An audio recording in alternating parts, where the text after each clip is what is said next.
¿En qué punto está el conflicto con los fondos buitres? ¿Hay default? ¿No hay default? Esta es la pregunta para Alfredo Zayat. Alfredo.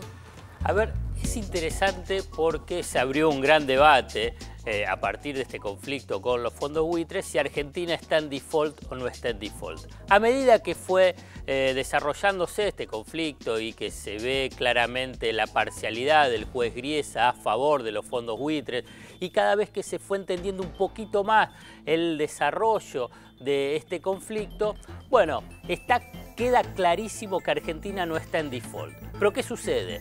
Los grandes medios, casi todos los economistas mediáticos, insisten y aún hoy están los titulares de estos diarios y en las opiniones, bueno, Argentina está en default. Cuando se les plantea decir, bueno, Argentina no está en default y ahora vamos a precisar por qué, bueno, dicen, bueno, es una cuestión semántica. Bueno, si es una cuestión semántica, que la utilicen bien. O sea, Argentina no está en default. ¿Pero por qué? Porque insistir con que Argentina está en default en realidad tiene intereses políticos, económicos, de la construcción de expectativas negativas sobre la situación económica y financiera del país. Vamos a precisar por qué Argentina no está en default, porque no es una declaración simplemente política.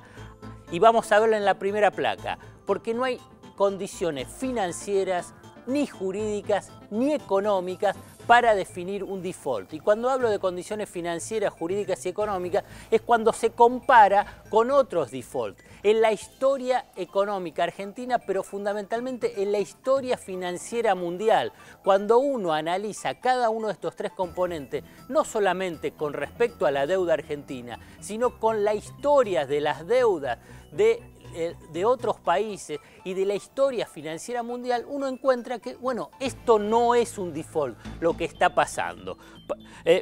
Ahora analicemos las condiciones jurídicas. Condiciones jurídicas que definen un default. Es un incumplimiento en el contrato de emisión de bonos del deudor con el acreedor.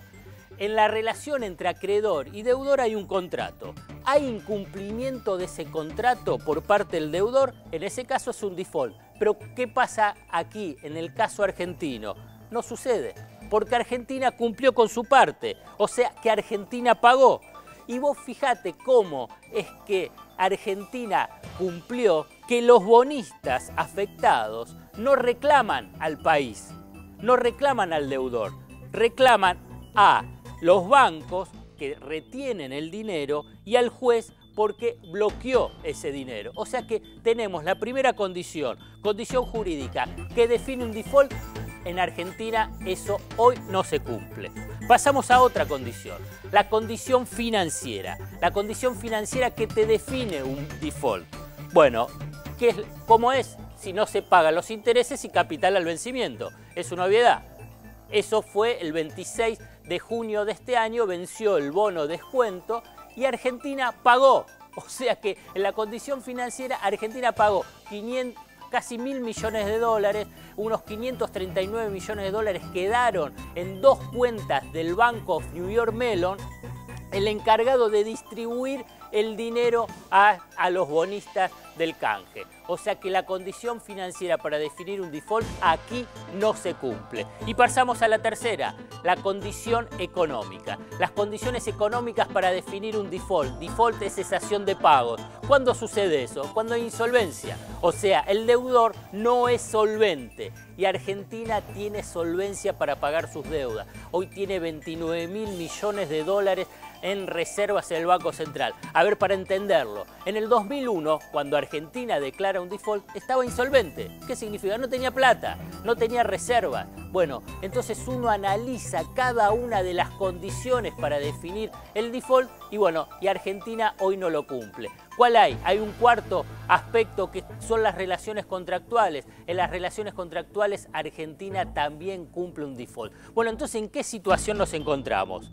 Que Argentina pagó, ese dinero está en las cuentas del banco encargado de distribuir el dinero, por consiguiente ese banco no cumple, el juez Griesa bloqueó ese pago y por consiguiente los bonistas del canje no están recibiendo ese dinero. O sea, lo que en realidad hay una cesación de cobro definida por el juez Griesa.